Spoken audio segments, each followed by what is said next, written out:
திருவள்ளுவரின் வழியில் வாழ்ந்து வாழ்வின் உன்னத நிலையினை அடைய திருக்குறளோடு நாம் இன்னும் இந்த நிகழ்விலே இணைந்திருக்கின்ற உங்கள் அனைவருக்கும் முதற்கண் வணக்கம்.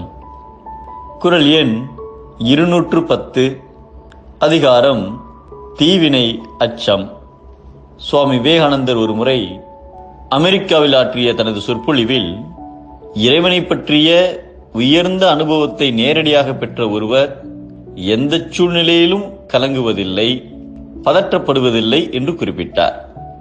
இந்த சொற்பொழிவை கேட்டுக்கொண்டிருந்த நன்கு படித்த இளைஞர்கள் சிலர் விவேகானந்தர் கூறியதை நாம் பரிசோதித்து பார்க்க வேண்டும் என்று முடிவு செய்தார்கள். எனவே அவர்கள் ஒரு திட்டம் தீட்டி விவேகானந்தரை ஒரு சொற்பொழிவுக்காக அழைத்தனர்.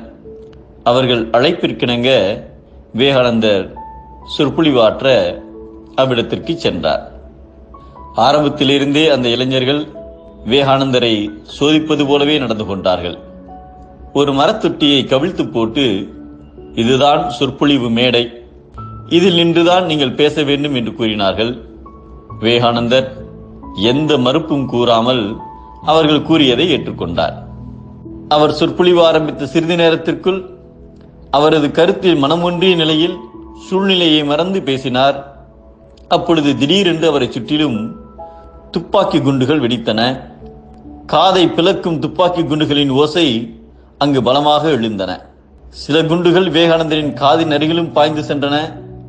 ஆதலால் சுற்றிலும் பதற்றமும் கூக்குரலும் எழுந்தன. ஆனால் சுவாமி விவேகானந்தரிடம் மட்டும் எந்த சலனமும் இல்லை. அவர் அந்த சூழ்நிலையால் சிறிதும் பாதிக்கப்படவே இல்லை. அவர் தொடர்ந்து சொற்பொழிவு செய்து கொண்டே இருந்தார். விவேகானந்தரை சோதித்து பார்க்க வேண்டும் என்று திட்டம் தீட்டிய இளைஞர்கள் இதைக் கண்டு வியந்தனர். அவர்களுடைய திட்டத்தில் தோல்வி கண்டனர்.